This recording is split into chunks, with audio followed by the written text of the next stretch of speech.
नमस्कार। आज हम छठी कक्षा की हिंदी की पाठ्य पुस्तक मल्हार के पाठ 12 हिंद महासागर में छोटा सा हिंदुस्तान के प्रश्न उत्तर करेंगे। पिछली वीडियो में हमने इसी पाठ को पढ़ा व समझा था। यदि किसी बच्चे ने वह वीडियो नहीं देखी है तो आप उस वीडियो को ज़रूर देख लें ताकि आप इस पाठ के सभी प्रश्न अच्छे से समझ पाएँ। आपसे रिक्वेस्ट है कि आपने वीडियो को पूरा देखना है। यदि वीडियो अच्छा लगे तो वीडियो को लाइक और चैनल को सब्सक्राइब जरूर कर लीजिएगा। डियर स्टूडेंट्स, इस चैनल पर आपको सभी सब्जेक्ट्स के वीडियोस मिल जाएंगे। इसके लिए आप प्लेलिस्ट या डिस्क्रिप्शन चेक कर सकते हैं। तो आइए आज का वीडियो शुरू करते हैं। पहला प्रश्न पाठ से। आइए अब हम इस पाठ को थोड़ा और निकटता से समझते हैं। आगे दी गई गतिविधियां इस कार्य में आपकी सहायता करेंगी। आइए इन गतिविधियों को पूरा करते हैं मेरी समझ से। नीचे दिए गए प्रश्नों का सटीक उत्तर कौन सा है, यानी कि सही उत्तर कौन सा है, उसके सामने हमें तारा बनाना है। तो प्रश्न है, हिरन समूह में क्यों खड़े थे? जो हिरन है वो ग्रुप में क्यों खड़े थे? तो 4 ऑप्शन है। पहला ऑप्शन है, भागने पर उन्हें सिंह के आक्रमण का डर था कि अगर वो भागेंगे तो सिंह जो है, शेर जो है, वो उन पर आक्रमण कर देंगे। वे भाग चुके हिरणों के लौटने की प्रतीक्षा में थे, इंतजार में थे। वे बीच खड़े असावधान जिराफ की रक्षा कर रहे थे, या सिंह उनसे उदासीन थे अतः उन्हें कोई खतरा नहीं था। तो इन चारों ऑप्शन में से सही ऑप्शन कौन सा है, सही उत्तर कौन सा है कि भागने पर उन्हें सिंह के आक्रमण का डर था कि अगर वो भागेंगे तो शेर जो है उन पर आक्रमण कर सकते हैं, इसलिए वो ग्रुप में खड़े थे। तो इसके सामने हम स्टार का चिन्ह बनाएंगे। ठीक है। अगला प्रश्न, मॉरिशस छोटे पैमाने पर भारतवर्ष ही है कैसे? 4 ऑप्शन है। पहला, गन्ने की खेती अधिकतर भारतीयों द्वारा की जाती है इसलिए, या अधिकतर जनसंख्या भारत से जाने वालों की है, सभी भारतवासी परी तालाब पर एकत्रित होते हैं, या भारत की बहुत सी विशेषताएं वहां दिखाई देती हैं। तो इन चारों ऑप्शन में से जो सबसे सही है वो है भारत की बहुत सी विशेषताएं जो हैं वहां दिखाई देती हैं, इसलिए मॉरिशस क्या है, छोटे पैमाने पर भारतवर्ष ही है। प्रश्न ख, अपने मित्रों के साथ चर्चा कीजिए और कारण बताइए कि आपने ये उत्तर ही क्यों चुने। तो हमारा इन दोनों उत्तरों को चुनने का कारण हमें इस प्रश्न के उत्तर में बताना है। तो पहला प्रश्न था हमारे पास कि हिरन समूह में क्यों खड़े थे। तो उसका ऑप्शन हमने उत्तर जो सही उत्तर लगाया वो था कि भागने पर उन्हें सिंह के आक्रमण का डर था। ठीक है। तो ये हमारा सही क्यों है कि हिरन जो है वो समूह में इसलिए खड़े थे क्योंकि उन्हें भागने पर सिंह के आक्रमण का डर था। जो सिंह होते हैं, शेर होते हैं, वो शिकार के समय तेजी से दौड़ने वाले हिरन को पकड़ते हैं, इसलिए हिरन एक समूह में खड़े थे ताकि वे सुरक्षित रहें। और अगले प्रश्न के उत्तर में हमने उत्तर चुना था कि जो भारत की बहुत सी विशेषताएं वो मॉरिशस में देखने को मिलती हैं हमें, है ना। तो ये भी उत्तर हमारा सही है क्योंकि मॉरिशस छोटे पैमाने पर भारतवर्ष इसलिए है क्योंकि वहाँ की अधिकांश जनसंख्या भारतीय मूल की है। ठीक है, कि अधिकांश ज़्यादातर जनसंख्या वो किसकी है, भारतीयों की है, और वहाँ की जो संस्कृति और परंपराएं हैं वो भी भारत से प्रभावित हैं। और पाठ में भी बताया गया है कि मॉरिशस में कई स्थानों के नाम भी भारतीय शहरों पर आधारित हैं और वहाँ भारतीय त्यौहार भी मनाए जाते हैं। तो कहने का अर्थ है कि भारत की जो विशेषताएं हैं वो मॉरिशस में देखने को मिलती हैं, इसीलिए हमने इस उत्तर को चुना।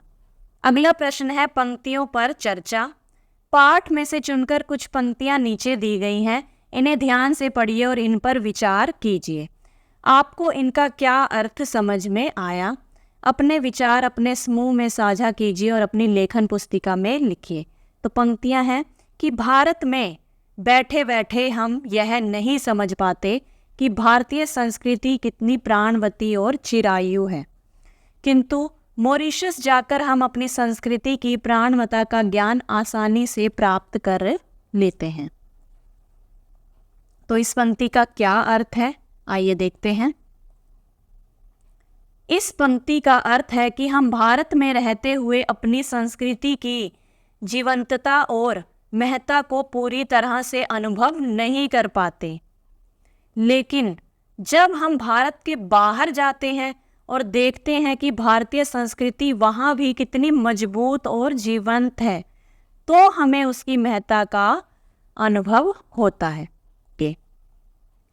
अगला प्रश्न सोच विचार के लिए। इस यात्रा वृतांत को एक बार फिर से पढ़िए और निम्नलिखित के बारे में पता लगाकर अपनी लेखन पुस्तिका में लिखिए। नैरोबी का नेशनल पार्क चिड़ियाघर नहीं है। नेशनल पार्क और चिड़ियाघर में क्या अंतर है?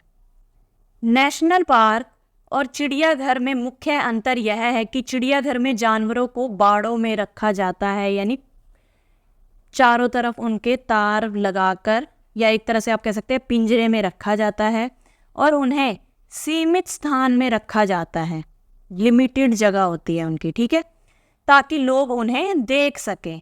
जबकि नेशनल पार्क एक प्राकृतिक स्थान होता है, जैसा हमने पाठ में भी पढ़ा कि शहर से दूर एक जंगल होता है, ठीक है, जहाँ जानवर खुले में रहते हैं, स्वतंत्र रहते हैं, ठीक है, और प्राकृतिक वातावरण में वे स्वतंत्र होते हैं। नेशनल पार्क में जो जानवर हैं वो अपने स्वाभाविक वातावरण में रहते हैं, जबकि चिड़ियाघर में उनका जीवन जो है वो सीमित होता है। तो यही अंतर है नेशनल पार्क और चिड़ियाघर में। अगला प्रश्न, हम लोग पेड़ पौधे और खरपात से भी बदतर समझे गए। खरपात यानी कि घास पात। वे कौन थे जिन्होंने लेखक और अन्य लोगों को पेड़ पौधों और खरपात से भी बदतर समझ लिया था? उन्होंने ऐसा क्यों समझ लिया था? तो इसका उत्तर है लेखक और अन्य लोग जिनके बारे में यह कहा गया है, उन्हें सिंहों ने यानी कि शेरों ने पेड़ पौधों और खरपात से भी बदतर समझ लिया, गया गुजरा समझ लिया। सिंहों ने उनकी ओर ध्यान ही नहीं दिया और उन्हें एकदम तुच्छ मानकर नज़रअंदाज कर दिया, मानो वे पर्यावरण का एक हिस्सा मात्र हों और उनके लिए कोई महत्व ना रखते हों। ठीक है, ये हमने पाठ में भी पढ़ा था कि कैसे जो शेर हैं उन्होंने लेखक और जो भी अन्य लोग उन्हें देखने आए थे उनकी ओर ध्यान नहीं दिया, एक भी बार उनकी तरफ नहीं देखा और उन्हें तुच्छ समझकर, किसी काम का न समझकर उन्हें नज़रअंदाज कर दिया। अगला प्रश्न, मॉरिशस की असली ताकत भारतीय लोग ही हैं। पाठ में इस कथन के समर्थन में कौन सा तर्क दिया गया है? तो इसका उत्तर है, इस कथन के समर्थन में यह तर्क दिया गया है कि मॉरिशस में गन्ने की खेती और चीनी उत्पादन में भारतीयों ने महत्वपूर्ण भूमिका निभाई है। भारतीयों ने वहाँ कृषि के क्षेत्र में उल्लेखनीय योगदान दिया है, जिससे वहाँ की अर्थव्यवस्था समृद्ध हुई है, वहाँ की आर्थिक स्थिति जो है वो और बेहतर हुई है। यदि भारतीय लोग मॉरिशस ना गए होते तो गन्ने की खेती और चीनी का व्यवसाय असंभव हो जाता। इसीलिए कहा गया है कि जो मॉरिशस की असली ताकत है वो भारतीय लोग ही हैं, क्योंकि उन्होंने वहाँ जाकर अपना कृषि के क्षेत्र में बहुत ही उल्लेखनीय योगदान दिया है। और जो गन्ने की खेती है और चीनी उत्पादन वो भारतीयों की वजह से ही हो पाया है। अगला प्रश्न, उस द्वीप को उन्होंने छोटा सा हिंदुस्तान बना डाला। भारत से गए लोगों ने मॉरिशस को हिंदुस्तान जैसा कैसे बना दिया है? तो उत्तर है, भारत से गए लोगों ने मॉरिशस को हिंदुस्तान जैसा इस तरह बना दिया कि उन्होंने अपने धार्मिक और सांस्कृतिक परंपराओं को वहाँ कायम रखा। कि भारत में वो जिस धर्म को अपनाते थे, सांस्कृतिक परंपराएं थी, उन्होंने मॉरिशस जाकर भी उन्हें कायम रखा। मॉरिशस में हिंदू मंदिर, रामायण पाठ, शिवरात्रि जैसे त्योहारों को मनाने की परंपरा स्थापित की गई। वहाँ के गांव और गलियों के नाम भारतीय शहरों के नाम पर रखे गए, जैसे बनारस, गोकुल, काशी आदि। इस प्रकार भारतीयों ने मॉरिशस को अपनी संस्कृति और परंपराओं से जोड़कर एक छोटा हिंदुस्तान बना दिया। अगला प्रश्न, मिलकर करें मिलान। पाठ में से कुछ शब्द चुनकर स्तंभ 1 में दिए गए हैं, उनसे संबंधित वाक्य स्तंभ 2 में दिए गए हैं। ठीक है, तो अपने समूह में इन पर चर्चा कीजिए और रेखा खींचकर शब्दों का मिलान उपयुक्त वाक्यों से कीजिए। इसके लिए आप शब्दकोश, इंटरनेट, पुस्तकालय या अपने शिक्षकों की सहायता ले सकते हैं। तो ये दिया गया है स्तंभ 1 और स्तंभ 2। ठीक है, तो स्तंभ 1 में दिया गया है नंबर 1 पे अफ्रीका। तो अफ्रीका क्या है? यह एशिया के बाद दुनिया का सबसे बड़ा महाद्वीप है। ठीक है, अफ्रीका क्या है? यह एशिया के बाद दुनिया का सबसे बड़ा महाद्वीप है। तो इसके सामने आप नंबर 1 लिख सकते हैं कि नंबर 1 का मिलान इससे होगा। अगला है नैरोबी। तो नैरोबी क्या है? नैरोबी यह अफ्रीका महाद्वीप के एक देश केन्या की राजधानी है। पाठ में भी हमने पढ़ा था केन्या की राजधानी नैरोबी। तो इसका मिलान इससे करेंगे। रक्तचाप। रक्तचाप क्या है? यह रक्त वाहिनियों अर्थात नसों में बहते रक्त द्वारा उनकी दीवारों पर डाले गए दबाव का नाम है। तो इसका मिलान इससे होगा। यहाँ पर आप लिख सकते हैं नंबर 3। अगला है BOAC। तो ये क्या है? यह ब्रिटिश ओवरसीज एयरवेज कॉरपोरेशन नाम का एक छोटा रूप है, BOAC। ठीक है, और यह एक बहुत पुरानी विदेशी कंपनी, विमान कंपनी थी, विदेशी विमान कंपनी थी। तो इसका मिलान होगा इससे, और इसके सामने आप लिख सकते हैं नंबर 4। अगला है भूमध्य रेखा। ठीक है, भूमध्य रेखा क्या है? यह पृथ्वी के चारों ओर एक काल्पनिक वृत्त है। पृथ्वी के चारों ओर एक काल्पनिक वृत्त है जो पृथ्वी को 2 भागों में बांटता है, उत्तरी भाग और दक्षिणी भाग। तो नंबर 5 का मिलान आप इससे करेंगे और इसके सामने लिख देंगे नंबर 5। अब है देशांतर रेखा नंबर 6 पर। ठीक है, तो ये क्या है? ये ग्लोब पर उत्तर से दक्षिण की ओर खींची जाने वाली काल्पनिक रेखाएं हैं। ये उत्तरी ध्रुव को दक्षिणी ध्रुव से मिलाती हैं। ठीक है, अब ऊपर पढ़ा हमने भूमध्य रेखा, जो पृथ्वी के चारों ओर एक काल्पनिक वृत्त है जो पृथ्वी को 2 भागों में बांटता है। जैसे ये एक वृत्त है और इसे 2 भागों में बांट दिया, एक हो गया उत्तरी और एक हो गया दक्षिणी। ठीक है, तो वो हो गया भूमध्य रेखा। और देशांतर रेखा क्या है? ये ग्लोब पर उत्तर से दक्षिण की ओर खींची जाने वाली काल्पनिक रेखाएं हैं। ठीक है, और ये उत्तरी ध्रुव को दक्षिणी ध्रुव से मिलाती है। तो देशांतर रेखा का मिलान हम इससे करेंगे और इसके सामने लिख देंगे नंबर 6। अब अगला है तुलसीदास।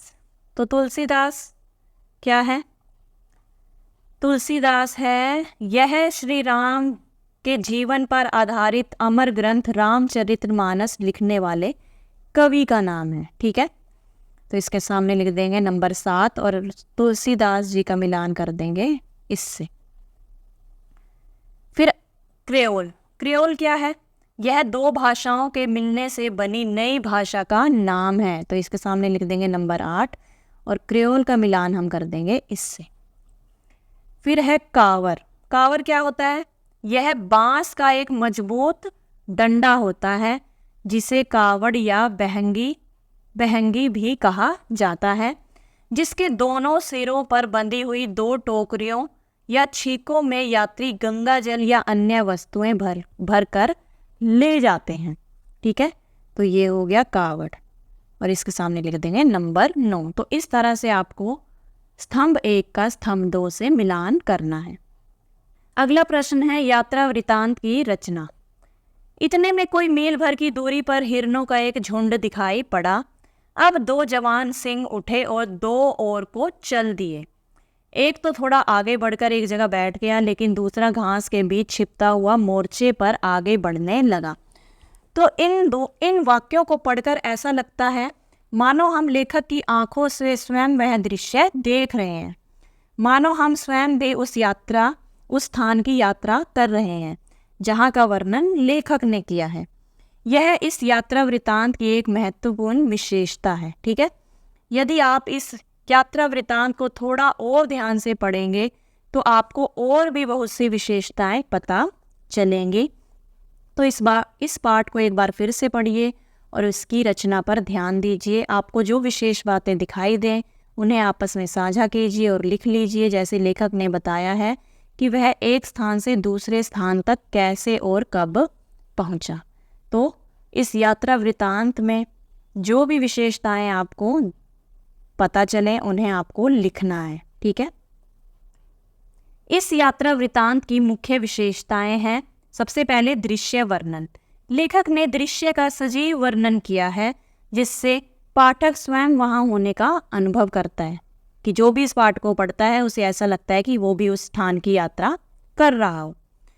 दूसरी विशेषता गतिशीलता। सिंहों की गतिविधियों और स्थानांतरण का वर्णन कहानी में गति और रोमांच पैदा करता है। तीसरी विशेषता विवरणात्मक शैली। लेखक ने स्थान, दूरी और घटनाओं का सटीक और स्पष्ट विवरण दिया है। और चौथी विशेषता प्राकृतिक परिवेश। पशुओं और उनके व्यवहार का प्राकृतिक संदर्भ में वर्णन यात्रा वृतांत को अधिक प्रभावी बनाता है। अगला प्रश्न अनुमान और कल्पना से। अपने समूह में मिलकर चर्चा कीजिए। मॉरिशस वह देश है जहां बनारस भी है, गोकुल भी है, ब्रह्म स्थान भी। मॉरिशस में लोगों ने गली मोहल्लों के नाम इस तरह के क्यों रखे होंगे? तो इसका उत्तर है मॉरिशस के गली मोहल्लों के नाम भारतीय शहरों पर इसलिए रखे गए हैं क्योंकि वहाँ बड़ी संख्या में भारतीय मूल के लोग रहते हैं। उन्होंने अपनी पहचान बनाए रखने और अपने भारतीय मूल का सम्मान करने के लिए इन नामों को अपनाया है। फिर अगला प्रश्न है, कोई 7-8 सिंह लेटे या सोए हुए थे और उन्हें घेरकर 8-10 मोटरें खड़ी थी। आपने पढ़ा कि केन्या का राष्ट्रीय पार्क पर्यटकों से भरा रहता है। पर्यटक जंगली जानवरों को घेरे रहते हैं। क्या इसका उन पशुओं पर कोई प्रभाव पड़ता होगा? अपने उत्तर के कारण भी बताइए। जैसे संकेत दिया गया है, राष्ट्रीय पार्क के बंदरों, सिंहों का व्यवहार भी बदल गया है। तो इसका उत्तर है कि जंगली जानवरों पर पर्यटकों का असर यह हो सकता है कि जानवर अपने प्राकृतिक व्यवहार में बदलाव कर सकते हैं। जैसे कि बंदरों का व्यवहार बदल गया है, वे पर्यटकों से भोजन की उम्मीद करते हैं। सिंहों ने भी इंसानों की उपस्थिति को नज़रअंदाज करना सीख लिया है क्योंकि वे जानते हैं कि उनसे कोई खतरा नहीं है। ठीक है, अगला प्रश्न, हिरणों का एक झुंड दिखाई पड़ा जिनके बीच एक जिराफ बिल्कुल बेवकूफ की तरह खड़ा था। सिंहों के आसपास होने के बाद भी जिराफ क्यों खड़ा रहा होगा? तो उत्तर है, जिराफ सिंहों के आसपास खड़ा था क्योंकि जिराफ का आकार जो है वो बड़ा होता है और आमतौर पर जो सिंह है, शेर है, उन पर हमला नहीं करते, इसलिए वह सहज थे, यानी कि वह बिना किसी डर के खड़ा था क्योंकि उसे कहीं ना कहीं यह पता था कि जो शेर है वो उस पर हमला नहीं करेगा। अगला प्रश्न, मॉरिशस के मध्य में एक झील है जिसका संबंध हिंदुओं ने परियों से बिठा दिया है और उस झील का नाम अब परी तालाब हो गया है। उस झील का नाम परी तालाब क्यों पड़ा होगा? तो उत्तर है, झील का नाम परी तालाब इसलिए पड़ा होगा क्योंकि हिंदुओं ने इस झील को परियों से जोड़कर एक पवित्र स्थान के रूप में देखा। इस झील का धार्मिक महत्व होने के कारण इसे परी तालाब कहा जाने लगा। अगला प्रश्न, आपको यह जानकर आश्चर्य होगा कि लगभग 50 साल पहले परी तालाब का नाम बदलकर गंगा तालाब कर दिया गया है। तो मॉरिशस के लोगों ने यह नाम क्यों रखा होगा? तो उत्तर है, मॉरिशस के लोगों ने परी तालाब का नाम बदलकर गंगा तालाब इसलिए रखा होगा क्योंकि गंगा नदी हिंदू धर्म में पवित्र मानी जाती है। मॉरिशस में बड़ी संख्या में भारतीय मूल के लोग रहते हैं, जिनके लिए गंगा का विशेष धार्मिक और सांस्कृतिक महत्व है। इसलिए तालाब को गंगा तालाब नाम देकर इसे पवित्रता और आस्था से जोड़ा गया, जिससे उनकी धार्मिक भावनाओं का सम्मान हो सके। अगला प्रश्न, शब्दों की बात। नीचे शब्दों से जुड़ी कुछ गतिविधियां दी गई हैं। इन्हें करने के लिए आप शब्दकोश, पुस्तकालय या अपने शिक्षकों और साथियों की सहायता भी ले सकते हैं। संज्ञा के स्थान पर, हिरणों ने ताड़ लिया कि उन पर सिंहों की नज़र पड़ रही है, अतः वे चरना भूलकर चौकन्ने हो उठे। अब इन पंक्तियों में रेखांकित शब्दों पर ध्यान दीजिए। रेखांकित शब्द यानी कि उन और वे। इन वाक्यों में ये शब्द किन के लिए उपयोग में किए गए हैं? ये शब्द हिरणों के लिए उपयोग में लाए गए हैं कि हिरणों ने ताड़ लिया कि हिरणों पर सिंहों की नज़र पड़ रही है, अतएव हिरण चरना भूलकर चौकन्ने हो उठे। तो ये उन और वे शब्द किसके लिए प्रयोग में लाया गया है? हिरणों के लिए। ठीक है, आप जानते ही हैं कि हिरण यहाँ एक संज्ञा शब्द है। ठीक है, हिरण क्या है? संज्ञा शब्द, क्योंकि जितने भी नाम वाले शब्द होते हैं वो क्या होते हैं? संज्ञा शब्द। ठीक है, जो शब्द संज्ञा शब्दों के स्थान पर उपयोग में लाए जाते हैं उन्हें हम क्या कहते हैं? सर्वनाम कहते हैं। ठीक है, कि जो शब्द संज्ञा के स्थान पर प्रयोग में लाए जाते हैं, उपयोग में लाए जाते हैं, उन्हें सर्वनाम कहते हैं। तो कहने का अर्थ है जो ये उन और वे हैं वो क्या है? सर्वनाम है। अब नीचे दिए गए वाक्यों में सर्वनाम शब्दों को पहचानिए और उनके नीचे रेखा खींचिए। ठीक है, तो क्या वाक्य दिया गया है? हाँ, बच्चे हाफ पैंट पहन सकते हैं, लेकिन गांधी टोपी उस दिन उन्हें भी पहननी पड़ती है। तो इसमें संज्ञा क्या है?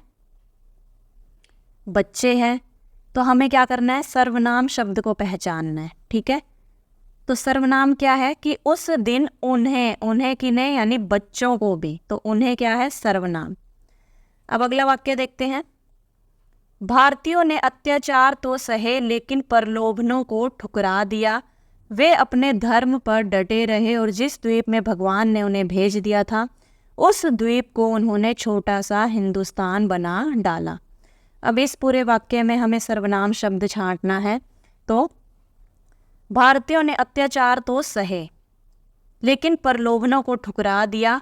वे अपने धर्म पर डटे रहे। तो वे क्या है? सर्वनाम है। किसके लिए प्रयोग में लाया गया है? भारतीयों के लिए। ठीक है, और जिस द्वीप में भगवान ने उन्हें भी क्या है? सर्वनाम भेज दिया था, उस द्वीप को उन्होंने भी क्या है? सर्वनाम। छोटा सा हिंदुस्तान बना डाला। ठीक है, तो इन दोनों वाक्यों में जो सर्वनाम शब्द थे उन्हें हमने रेखांकित कर दिया। अब अगले प्रश्न में ऊपर दिए गए दोनों वाक्यों को सर्वनाम की जगह संज्ञा शब्द लगाकर लिखिए। ठीक है, अब हमें ये जो सर्वनाम है इसे हटाना है और इनकी जगह पे क्या लगाना है? हमें संज्ञा शब्द लगाना है। ठीक है, जैसे हम लिख सकते हैं, हाँ बच्चे हाफ पैंट पहन सकते हैं। हाँ बच्चे हाफ पैंट पहन सकते हैं, लेकिन गांधी टोपी उस दिन बच्चों को भी पहननी पड़ती है। यहाँ पर क्या लिखा जाएगा? उन्हें की जगह बच्चों को भी। ठीक है, तो उन्हें की जगह पर आएगा सर्वनाम शब्द बच्चों को भी पहननी पड़ती है। और अगले वाक्य में, भारतीयों ने अत्याचार तो सहे, लेकिन प्रलोभनों को ठुकरा दिया। वे अपने धर्म पर डटे रहे। कौन? भारतीय। तो वे की जगह पर क्या आएगा? भारतीय अपने धर्म पर डटे रहे और जिस द्वीप में भगवान ने उन्हें किन्हें? भारतीयों को भेज दिया था, उस द्वीप को उन्होंने किन्होंने? भारतीयों ने छोटा सा हिंदुस्तान बना डाला। ठीक है, तो इस तरह से आपको लिखना है इस प्रश्न के उत्तर में। तो यहाँ पर आप देख सकते हैं जो पहला प्रश्न है उसमें तो हमने उन्हें को रेखांकित किया है यहाँ पर। ठीक है, यानी सर्वनाम को रेखांकित किया है। और अगले वाक्य में हमने किस किस को रेखांकित किया है? सर्वनाम शब्द को, वे, उन्हें, उन्होंने। ठीक है, ये देखिए यहाँ पर। और फिर अगले प्रश्न का जो उत्तर हमने अभी अभी किया है उसमें हमें क्या करना था? हमें उन दोनों वाक्यों को सर्वनाम हटाकर संज्ञा शब्द जोड़कर लिखना था। ठीक है, तो इस तरह से लिखा है, हाँ बच्चे हाफ पैंट पहन सकते हैं लेकिन गांधी टोपी उस दिन उन्हें की जगह बच्चों को भी पहननी पड़ती है।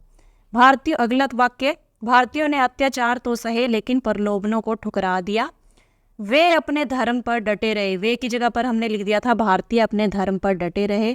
और जिस द्वीप में भगवान ने उन्हें की जगह पर भारतीयों को भेज दिया था, उस द्वीप को उन्होंने की जगह पर भारतीयों ने छोटा सा हिंदुस्तान बना डाला। ठीक है, तो ये है उस प्रश्न का उत्तर।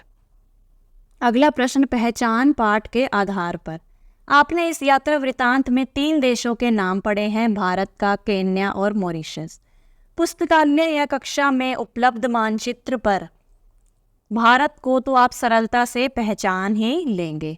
पाठ में दी गई जानकारी के आधार पर बाकी दोनों देशों को पहचानिए। ठीक है, तो आपको मानचित्र में जो वर्ड का मानचित्र होता है उसमें आपको भारत को तो आप पहचान लेंगे, केन्या और मॉरिशस कहाँ पर है उसे भी आपने, उन दोनों देशों को आपको पहचानना है। तो ये प्रश्न आपको स्वयं करना है मानचित्र को देखते हुए।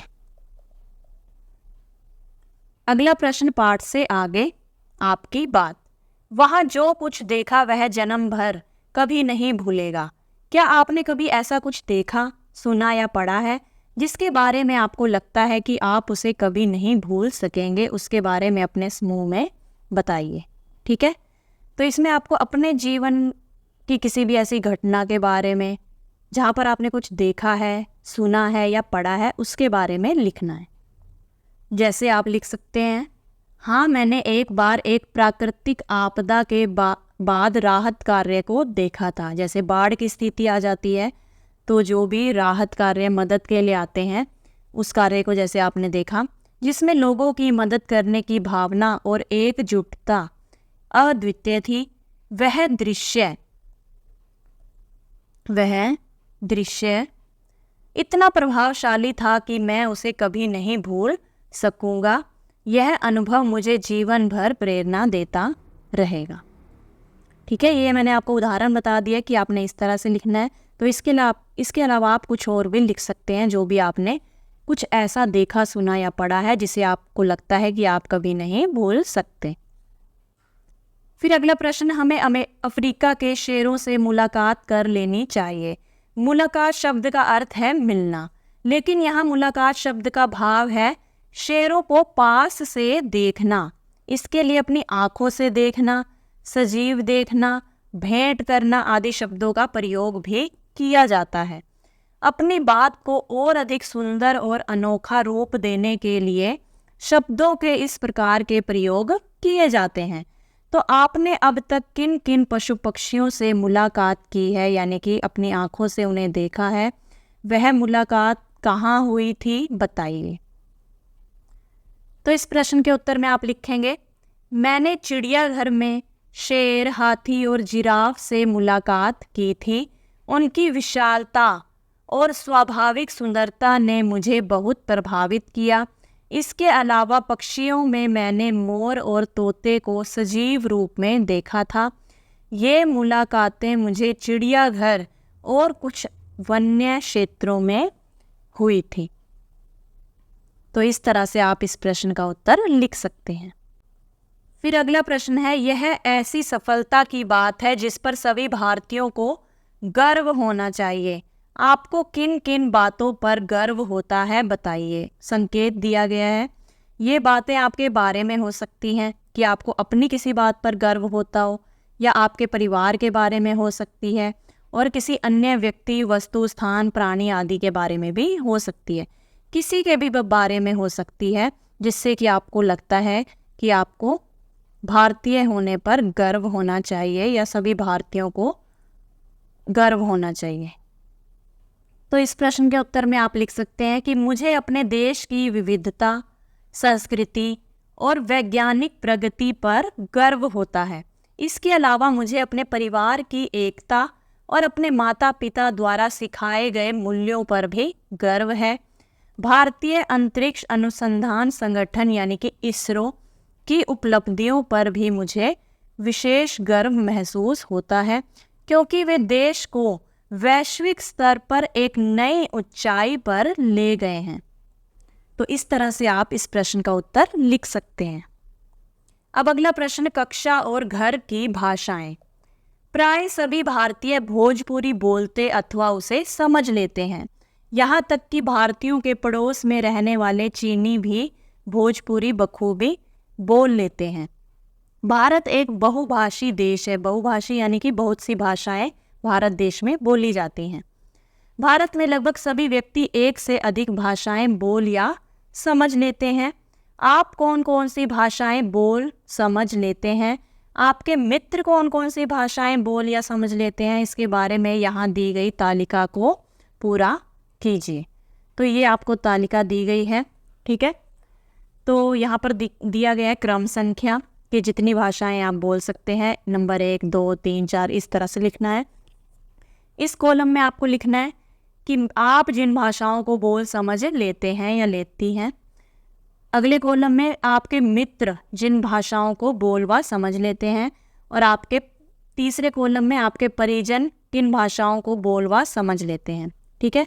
तो मान लीजिए क्रम संख्या आपने लिख ली, नंबर 1 आप हिंदी भाषा बोल लेते हैं, ठीक है, हिंदी भाषा अच्छे से बोल व समझ लेते हैं। नंबर 2 पे आप अंग्रेजी भी बोल व समझ लेते हैं, ठीक है। नंबर 3 पर आप लिख सकते हैं कि आप इसके अलावा पंजाबी भाषा भी बोल व समझ लेते हैं। नंबर 4 पे आप लिख सकते हैं हरियाणवी, ठीक है, हरियाणवी भाषा। और आपके मित्र के बारे में लिख सकते हैं आप कि आपके मित्र भी हिंदी बोल सकता है, परिजन भी आपके हिंदी बोल सकते हैं। आपका मित्र अंग्रेजी भाषा बोल सकता है, वह समझ लेता है। आपका मित्र भोजपुरी बोल सकता है, भोजपुरी बोलता व समझता है। और इसके अलावा पंजाबी भी बोल व समझ लेता है, ठीक है। और आपके परिजन हिंदी, हरियाणवी, इसके अलावा पंजाबी,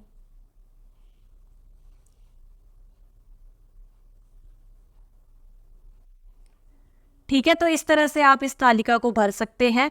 और फिर आपको क्या करना है, यहाँ पे कुल संख्या लिखनी है। जैसे कि मान लीजिए आपने 1 2 3 4 भाषाएं आप बोलते हैं या वह समझ लेते हैं, तो यहाँ पर आप नंबर 4 लिख लेंगे। आपका मित्र भी 4 भाषाएं बोल व समझ लेता है, तो यहाँ पर भी 4 लिख लेंगे। और आपके परिजन जो है वो 3 भाषाएं बोल व समझ लेते हैं, तो आप यहाँ पर 3 लिख देंगे, ठीक है। तो ये संकेत भी हमें दिया गया है कि इस तालिका को पूरा करने के लिए आपको अपने मित्रों और परिजनों से पूछताछ करनी है, ठीक है। आपको अपने मित्रों से और परिजनों से पूछना है, यानी परिवार वालों से या जो भी आपके जानकार हैं उनसे पूछना है कि आपको कौन कौन सी भाषाएं बोलनी आती हैं और समझ में आती हैं, ठीक है। तो पहले भाषाओं के आपने नाम लिखने हैं जैसे हमने लिखे, फिर हम बाद में उन नामों को गिनकर उनकी कुल संख्या लिखनी है, ठीक है। जैसे 1 2 3 4, तो आप 4 भाषाएं बोल लेते हैं, आपका मित्र भी 4 और आपके परिजन 3, ठीक है। तो ये आपको उदाहरण बता दिया है। तो आपको इस प्रश्न को स्वयं करना है अपने मित्रों और परिजनों से बातचीत करके। अब अगला प्रश्न है, प्रशंसा या सराहना विभिन्न प्रकार से। यह द्वीप हिंद महासागर का मोती है। भारत समुद्र का सबसे खूबसूरत सितारा है। इस पाठ में लेखक ने मॉरिशस की सराहना में यह वाक्य लिखा है, ठीक है, कि मॉरिशस की सराहना यानी तारीफ में, प्रशंसा में ये वाक्य लिखा गया है कि यह द्वीप जो है हिंद महासागर का मोती है और भारत समुद्र का सबसे खूबसूरत सितारा है। सराहना करने के लिए दिनकर ने द्वीप की तुलना मोती और तारे से की है। किसी की सराहना अनेक प्रकार से की जा सकती है, प्रशंसा या तारीफ। आप आगे दी गई तालिका को पूरा कीजिए। पहले नाम लिखिए, फिर इनकी प्रशंसा में एक एक वाक्य लिखिए। शर्त यह है कि प्रत्येक बार अलग तरह से प्रशंसा करनी है। ठीक है, तो ये देखिए तालिका दी गई है, सराहना की तालिका यानी प्रशंसा की तालिका। तो यहाँ पर लिखा गया है, पहले सबसे पहले आपको स्वयं का नाम लिखना है। मान लीजिए आपका नाम है रोहित है, ठीक है, तो आपको अपनी प्रशंसा में वाक्य लिखना है। आप लिख सकते हैं जैसे मैं क्रिकेट में चैंपियन हूँ। ठीक है, ये एक तरह की आपकी सराहना होगी, प्रशंसा होगी। ठीक है, अब अगले में परिजन। परिजन आपका परिवार का कोई भी सदस्य भी हो सकता है। जैसे आप अपनी माँ के बारे में लिख सकते हैं, आपकी माँ का नाम जो भी है वो लिखेंगे आप यहाँ पर। जैसे आपकी माता का नाम है सरोज रानी, ठीक है, श्रीमती सरोज रानी, तो आप उनकी प्रशंसा में लिख सकते हैं। जैसे आप लिख सकते हैं कि मेरी माता के खाने का कोई जवाब ही नहीं, यानी कि आपकी मम्मी जी जो हैं, आपकी माता जी हैं, बहुत ही अच्छा भोजन बनाती हैं। शिक्षक के बारे में लिख सकते हैं, शिक्षक का नाम लिखना है आपको यहाँ पे। जैसे आप लिखेंगे श्री राम कुमार, ठीक है, तो आप लिख सकते हैं कि मैं उनकी प्रशंसा में कुछ भी लिख सकते हैं कि मेरे शिक्षक ज्ञान का सागर हैं। शिक्षक ज्ञान का सागर हैं, ठीक है। मित्र जैसे आपका है राहुल, उसके बारे में लिख सकते हैं कुछ भी कि राहुल को हॉकी में कोई टक्कर नहीं दे सकता, नहीं दे सकता, ठीक है। पशु के बारे में आप लिख सकते हैं, जैसे कि कुत्ते के बारे में या किसी भी पशु के बारे में, ठीक है। कुत्ता बहुत ही वफादार जानवर है, वफादार जानवर है, ठीक है। स्थान के बारे में आप लिख सकते हैं, जैसे मान लीजिए दिल्ली का या मुंबई का, किसी का भी लिख सकते हैं कि दिल्ली के छोले कुलचे, दिल्ली के छोले कुलचों का कोई जवाब ही नहीं, जवाब नहीं। सब्जी, मान लीजिए आलू, कि आलू के बिना सब्जियों का स्वाद अधूरा है, ठीक है। आलू के बिना सब्जियों का स्वाद अधूरा है। पेड़ के बारे में लिख सकते हैं, बरगद का पेड़, बरगद कि बरगद का पेड़ जो है, बरगद का पेड़ अत्यंत विशाल और छायादार होता है।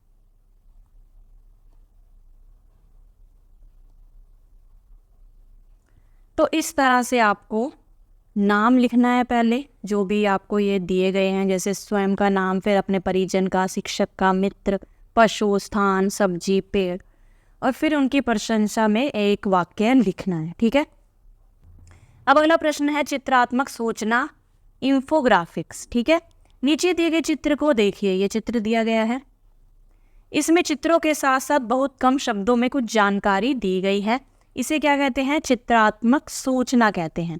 जैसे क्या दिया गया है, जब मॉरिशस में गूंजा जय हिंद, साल 1834 में 2 नवंबर को एटलस नाम का जहाज भारतीय मजदूरों को लेकर मॉरिशस पहुंचा था। जिसे वहाँ पर अप्रवासी दिवस यानी इंडियन अराइवल डे के रूप में मनाया जाता है।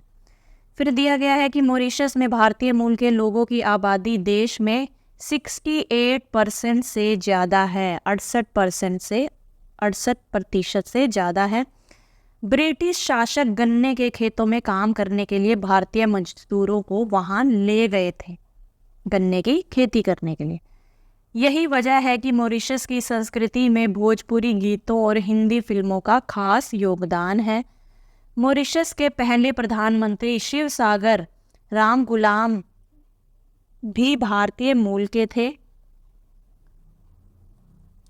इनमें से ज़्यादातर बिहार के थे, लेकिन तमिल, तेलुगु और मराठियों की तादाद भी अच्छी खासी थी।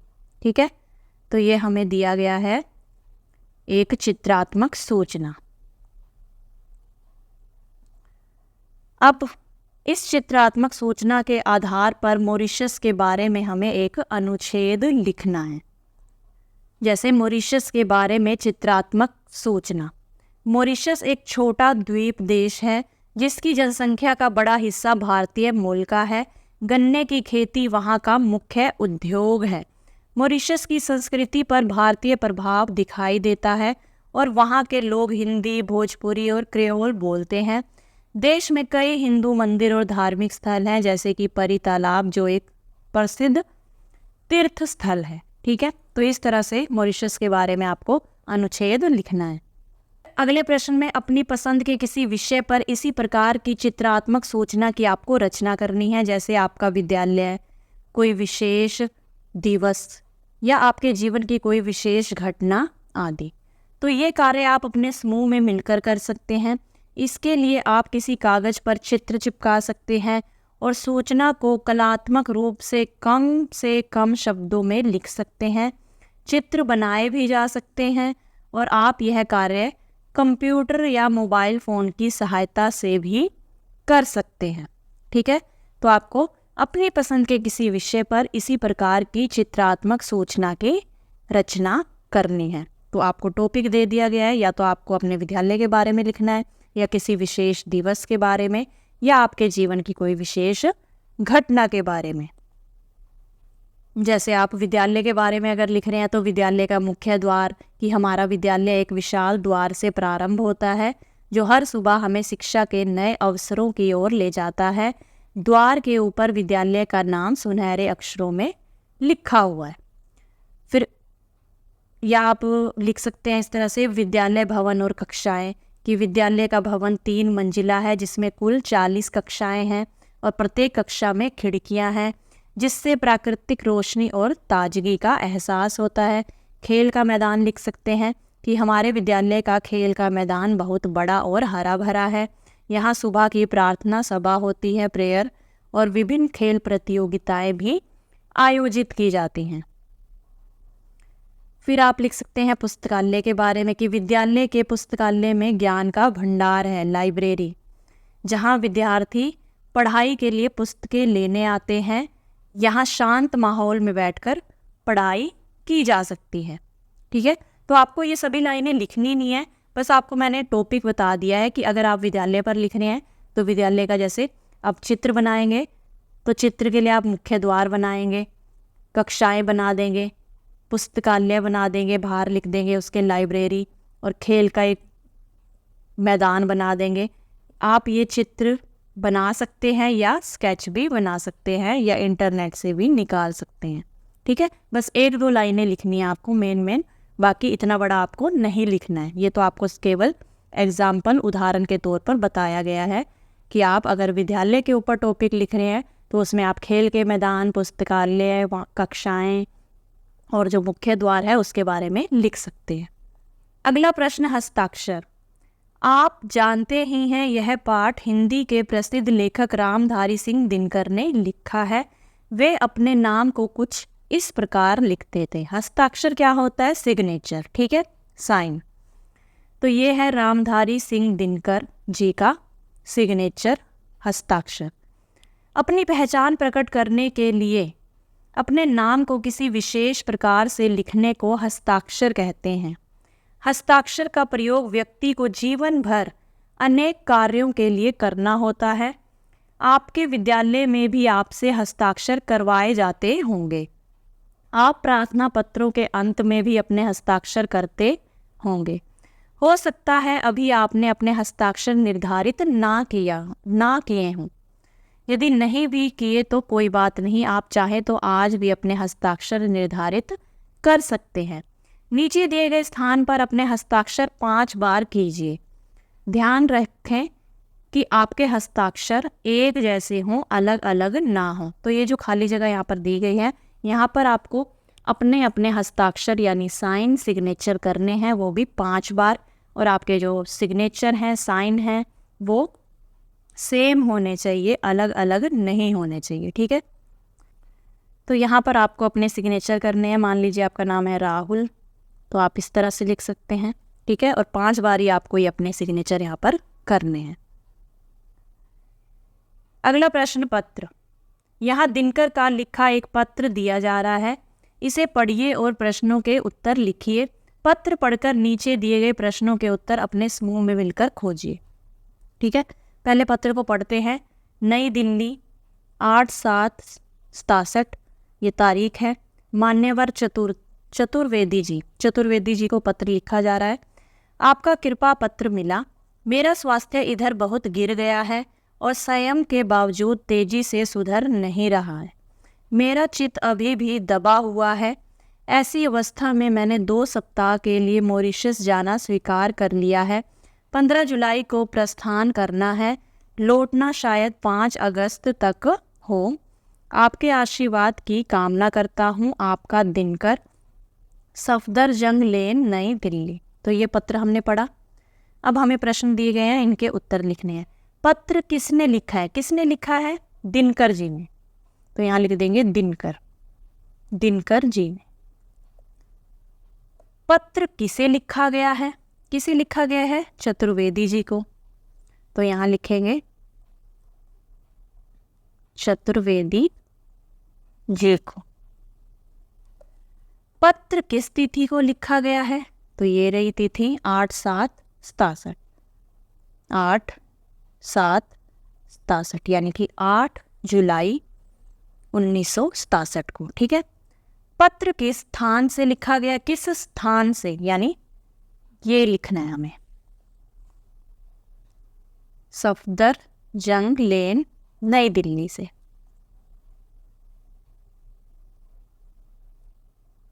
नई दिल्ली। पत्र पाने वाले के नाम से पहले किस शब्द का प्रयोग किया गया है? पत्र पाने वाले यानी जिसने पत्र को रिसीव किया है, उससे पहले क्या प्रयोग में लाया गया है? मान्यवर। तो यहां हम लिखेंगे मान्यवर। और पत्र लेखक ने अपने नाम से पहले अपने लिए क्या शब्द लिखा है?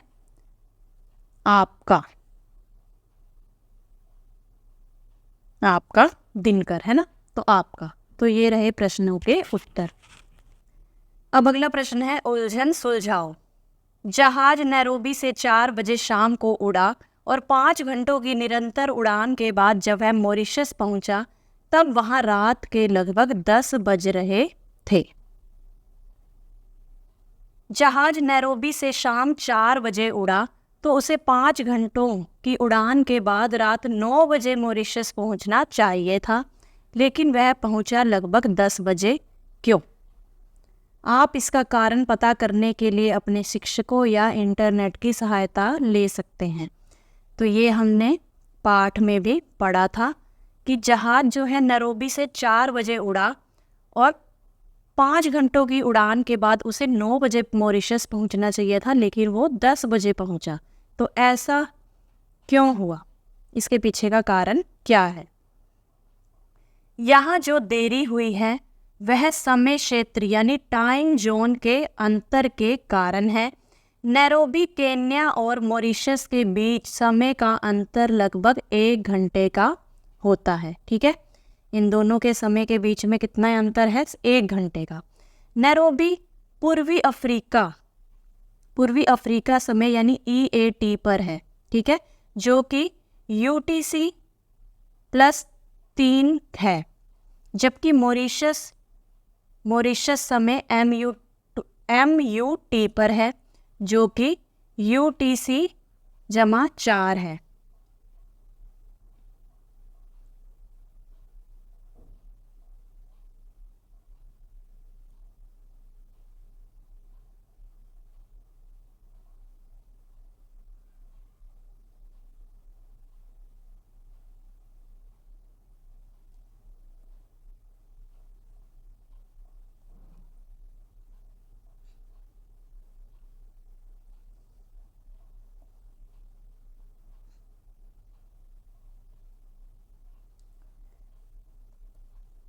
यहाँ जो देरी हुई है वह समय क्षेत्र यानी टाइम जोन के अंतर के कारण है।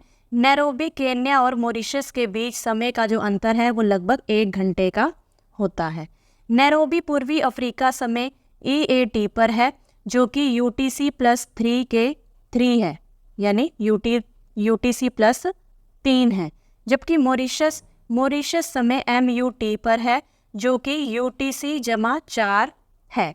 इसलिए जब जहाज नैरोबी से शाम 4 बजे उड़ा तो 5 घंटे की उड़ान के बाद उसे स्थानीय समय के अनुसार रात 9 बजे मॉरिशस पहुंच जाना चाहिए था, लेकिन मॉरिशस का समय जो नैरोबी से 1 घंटे आगे है, इस वजह से मॉरिशस में स्थानीय समय के अनुसार 10 बज रहे थे। जैसे कि आप उदाहरण के रूप में ले सकते हैं कि भारत का जो टाइम जोन है, समय क्षेत्र है, वो अलग है, और अमेरिका का, कनाडा का वो क्या है, अलग है। यदि भारत में इस समय दिन हो रही है तो वहाँ पर क्या होगा, रात हो रही होगी। तो केन्या जो नैरोबी जो केन्या में है, नैरोबी से जब जहाज 4 बजे शाम को उड़ा तो वो 9 बजे पहुँचना चाहिए था मॉरिशस में 5 घंटे के अंतराल के बाद, लेकिन वो पहुँचा 10 बजे, क्योंकि नैरोबी और जो मॉरिशस है उसके समय में 1 घंटे का अंतर है। मॉरिशस जो है वो नैरोबी से 1 घंटे आगे है, ठीक है, इसीलिए वो 10 बजे जहाज जो है 10 बजे रात को पहुंचा, ठीक है। अगला प्रश्न, नीचे 2 घड़ियों के चित्र दिए गए हैं। एक घड़ी भारत के समय को दिखा रही है और दूसरी घड़ी दिखा रही है कि उसी समय मॉरिशस में कितने घंटे और मिनट हुए हैं। इन घड़ियों के अनुसार नीचे दिए गए प्रश्नों के उत्तर दीजिए। अब इन दोनों ही घड़ियों को देखिए, भारत में घड़ी, मॉरिशस में घड़ी। अब भारत में क्या समय हुआ है, प्रश्न पूछा गया है कि भारत में क्या समय हुआ है, 5:20, ठीक है, तो लिख देंगे 5:20, ठीक है। अगले प्रश्न में पूछा गया मॉरिशस में क्या समय हुआ है। यहाँ अभी 4 नहीं बजे हैं, 4 बजने में 10 मिनट हैं, यानी कि 3:50 हो रहे हैं, ठीक है। अब मॉरिशस और भारत के समय में कितने घंटे और मिनट का अंतर है, कितने घंटे और मिनट का अंतर है देखना पड़ेगा। यहाँ पर अभी 4 नहीं बजे हैं, ठीक है, 4 बजने में 10 मिनट हैं, यानी यहाँ के 10 मिनट ले लिए, ठीक है, 10 मिनट यहाँ से, और 4 बज जाएंगे और यहाँ पर है 5, तो 1 घंटा यहाँ से हो गया 5, ठीक है, 1 घंटा हो गया, और यहाँ से गिन लेंगे हम 20 मिनट, ठीक है, 1 घंटा 20 मिनट ये और 10 मिनट ये, तो कितना हो गया, लगभग 1 घंटा 30 मिनट। तो भारत और मॉरिशस के समय में कितने का अंतर हो गया, 1 घंटे 30 मिनट का अंतर, ठीक है। अब अगला प्रश्न है, सूर्योदय भारत में पहले होगा या मॉरिशस में। अब भारत का समय जो है वो आगे चल रहा है, ठीक है, तो भारत में ही होगा सूर्योदय पहले, तो इसका उत्तर है भारत में।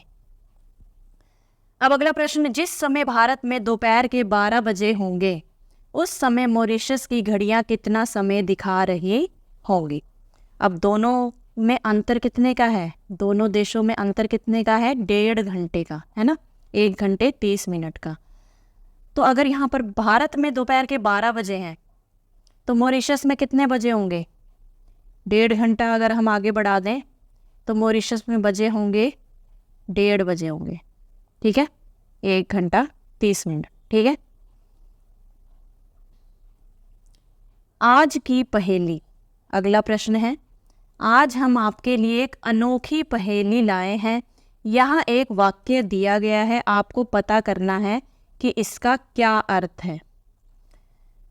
तो ये दिया गया है वाक्य, येला मालत येला घोलश, और संकेत है कि अगर ख है तो ख से पहले वाला लिखेंगे हम, यानी क लिखेंगे। उसी तरह से अगर ग है तो ग से पहले वाला ख लिखेंगे, अगर घ है तो घ से पहले वाला ग लिखेंगे। ठीक है, तो ये हमें संकेत दे दिया गया है। और यहाँ पर हमें ये भी बता दिया है कि येला के स्थान पर क्या आएगा, मेरा। दोनों जगह यहाँ पर जहाँ पर येला है वहाँ पर हम लिख देंगे मेरा। ठीक है, तो येला मालत येला घोलश, तो येला की जगह पे आ गया मेरा। अब मालत, मालत की म से पहले क्या आता है, व्यंजनों में म से पहले क्या आता है, भ आता है ना, प फ ब भ म, है ना। संकेत भी हमें ऐसे ही दिया गया है। तो म से पहले भ आता है तो ये बन जाएगा हमारा भा। अब ल के स्थान पे र आएगा, है ना, तो ल के स्थान पर क्या आएगा, र। हमें पता है कि ल के स्थान पर र हमें उदाहरण में इन्होंने दिया ही है। और थ से पहले क्या आएगा, थ, थ, है ना, त आएगा, तो ये बन गया भारत। मानत का बन गया भारत, और ये ला की जगह पे तो मेरा ही आएगा, ये तो हमें पहले ही दिया गया है, मेरा भारत मेरा। अब घोलश की जगह पे क्या आएगा, घ से पहले क्या आएगा, घ से पहले ग, तो ये बन गया गो।